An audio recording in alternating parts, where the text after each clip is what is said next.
da rat je najbolje da se nikad ne vodi.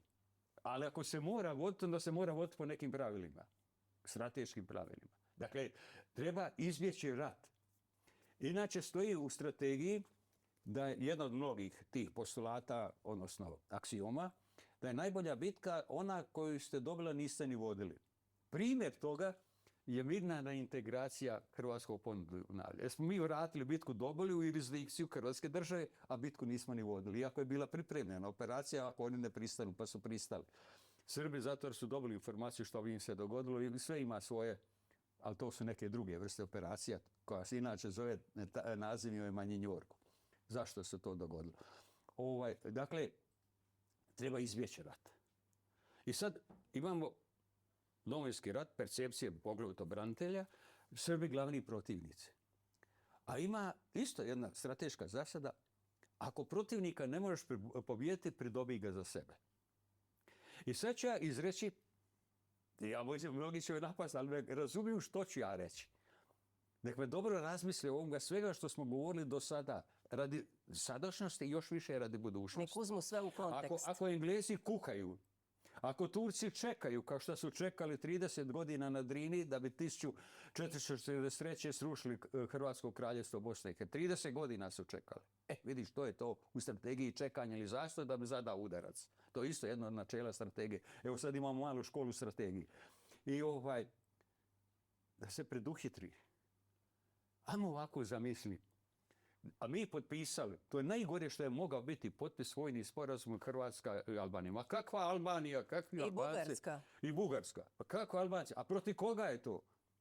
Ko ima protiv Srba? Pa koja je to? Ako su nama Srbi protivni, oni su bili, mi smo ih pobijeli, oni to znaju da smo ih pobijeli, a operacija Oluja spasila je srpske živote od srpske politike. Jer je srpska politika, Engleska nagovorila srpsku politiku da oni, kad krene Tuđman u napad na Krajinu, kako su oni rekli, da Milošević i Srbi naprave, odnosno politika vojnu naprave, tako da mi pobijemo 40 do 50 tisuća Srba i onda bi to bilo dokaz da smo mi genetski zločinci, ne samo da nema Hrvatske, nego nema ni Hrvata. I nije se dogodilo to, Oluji. I sad ovi svim veliki mudraci, svake dođe mantra, svake iste godine, ja sam 30 godina šutio, sad više šutim neću. 30 godina mantraju istu mantru na dan kada se slavi, operaciju 5. kolovoza. Iako je Oluja počela 4. Proučava se na svim školama strategije diljem svijeta. Pa mišljamo njegovoga, šta je to strategija, dakle najveća razina vojnog umijeća. Što proučavaju, niko ne kaže. Znači, da nešto ima unutra što je vrijednost strateškog razmišljanja. Pa koridori. Zato su koridori, jer oni su uvježbali evakuacijama zapovjed koji je izdao Martis za evakuaciju. Oni su 93. ja to snima sa bespilotnim letjelicama, sve. Oni ne znaju da smo mi u to vrijeme imali bespilotne letjelice, da smo mi u tom 4. dimenziji rata dobili bila avangarda, to su samo mogli Amerikanci, imali to i Izraelci, niko drugi operativno koji je to proveo. A danas vidimo što je, već ima dimenziju rata sa bespilotnih letjelica, koje što je pokazalo. Koridori spašeni srpski život. Pa Srbi nama vječno trebali biti zahvalni. Mi smo spašavali njihove živote, operaciju Oluja. A vidiš kako engleska okultna oligarhija sve to izokrenula i onda etničko čišćenje, prekomjerno granatiranje u kojem je nastradao nedužno, nema nikakvog djelovanja, nego ispao čovjek iz vozila, iz nekog razloga mu se dogodilo. I zamislite vi to sad. Sada, prema tome cijela ova priča ima uvoda. U ovome slučaju ne sporazum sa Bugarima, prijepori Bugara i Srba su dugo, jer govori sad balkanskim ratovima. I da mi riješimo, stabiliziramo Bosnu i Hercegovinu. Hrvatska geopolitika. A ona ne može stabilizirati bez Srba, što god mi mislili. Srbi znaju da smo mi pobjednici rata. Samo kod nas izgleda da ovi ne znaju pobjednici rata, nego uvijek idu neke prijepore o tom ratu koji je najčistiji rat u povijesti ratovanja. Vojni sporazum, dobro me slušajte, između Hrvatske i Srbije. U ovome trenutku, a ne između Hrvatske, Albanije i Bugarske. Jer onda što rade Srbi? Šta ćeš ti sada napraviti? Sad će Srbi već rade sa Mađarima. Da. Orbanu ne treba ništa vjerovati. On crta karte i on hoće Rijeku, svi hoće Rijeku. Zanimljivo, evo. a naša Arijana iz Rijeke, i tako dalje. Svi crtaju, Italijani nikad nisu ni prestali crtati. Nećemo se dati. Nećemo se dati. Prema tome, ovo je moja poruka i Srbima, onim misleći ljudima u Srbiji. Vojni sporazum između Hrvatske i ovoga. I onda će vojni sporazum, mi kao pobjednici u ratu i Srbi kao takvi, koji imaju stratešku dubinu. Hrvatska nema stratešku dubinu. Mi smo, vidite kako je. Nama je strateška dubina Bosna i Hercegovina. Nama je strateška dubina Srbija. Nisu slučajno Englezi stvorili jednu i drugu Jugoslaviju iz ovih strateških dubinama što ja govori, samo što su je dali da Srbi vladaju, pa oni to sve krivo radili. Ja, sad ću mi sasvim drugčije. Jer to nije ista vremena iz onih prvog niti drugog svjetskog rata. Ovo su vremena neka druga, postdomovinskog rata. A onih 500.000 koji će biti 5. Isto 5. vi zamislite, samo 7. mjesec dana prije Oluje.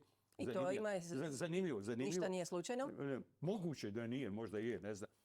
Će odgovoriti o ovome o čemu ja govorim. Dakle, vojni sporazum Hrvatske i Srbije, tada mi stabiliziramo ovaj jugoistok Europe i onda neće više Englezi moći raditi što su radili ni nama ni Srbima. A neće ni Turci moći provesti tek tako svoju geopolitiku, a onda ćemo mi na tim prvim vratima Eurazije imati na geopolitičkom sredini, na geopolitičkom prostoru imati ozbiljnu stratešku poziciju, jer ćemo imati i more i stratešku kopnenu dubinu. To je ono što treba, ali na novim zasadama. I zašto sam ja rekao ono izreku da ne treba, nisam ja to ono prije, samo sam ja citirao, da nema vječni prijatelja, neprijatelja, samo su interesi vječni. Pa sad su nama interesi zajednički, jer to su interesi opstanka, dakle najveće razine interesa. Između ova knjiga što definira, to je proglasiti Hrvatsku ekološkim dobrom i demografska obnova. A ne možete imati demografsku obnovu ako nemate stabilnost, ako vi svako malo imate rat, ako svako malo imate krize, ako svako malo se proizvode upitnost ovih, kako se zove, tih korifeja koji su ubaceni unutra, da ne govorim o tih pseudopovjesničara, vraćaju nas u ustaše i partizane neprekidno. Kakvi ustaše i partizane više? Pa nije ovo 41. 45. Ovo je 2025. Ej! Tako mi je drago da ste to rekli, jer vidim da se ljudi strašno bune, odnosno govore o onome što je bilo prije 80 godina i tu gube energiju, a danas nove opasnosti kucaju na naša vrata. Tu su. I onda će se sa ovim vojnim savezom, svi bi se oni zamislili. I onda bi mi, ovo nije nova Jugoslavija, da se odmah razumijemo, oni koji će odmah nešto napasti. Vidite kako sam oštro reagirao. Jer na ko slobode svoje mišljenje, to nije to. Mi se moramo ponašati pobjednički. A pobjednički ne znači triumfalizam, nego pobjednički znači da ti si pobjednik i sad ćeš ti iskoristiti da ne moraš u budućnosti ponovo voditi rat, da ti tvoja djeca, unučad mogu u miru rasti i razvijati se. Pa ne možemo mi promijeniti Srbe, niti Srbi mogu promijeniti nas. Zato jer smo mi susjedi. Ko što smo mi Iliri bili susjedi Grcima. Zato su naše civilizacije slične. Nastale u isto vrijeme. Tako i ovdje. Treba razbijati. Ajde, gurali su Englezi 150 godina. Vas protiv nas, davali vam više